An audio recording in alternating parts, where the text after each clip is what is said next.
தமிழ்நாடு அரசு போக்குவரத்து கழகங்களில் பணியாற்றி ஓய்வு பெற்ற தொழிலாளர்களுக்கு ஓய்வு பெற்ற நாளன்றே அனைத்து பணப்பலன்களையும் வழங்க வேண்டும் என்ற கோரிக்கையை முன்வைத்து மற்றும்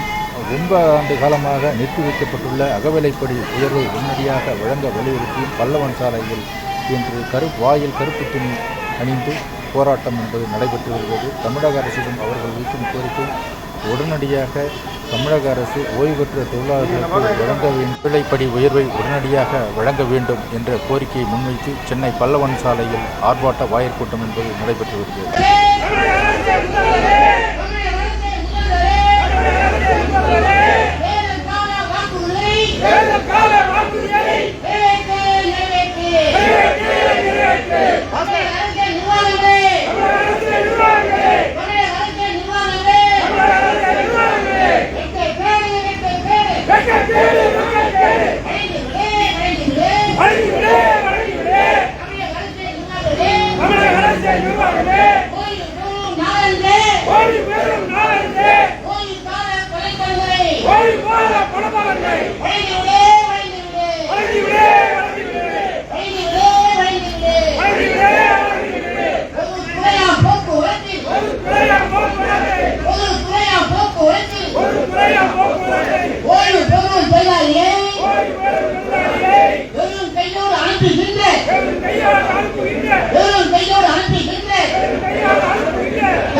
தமிழக அரசே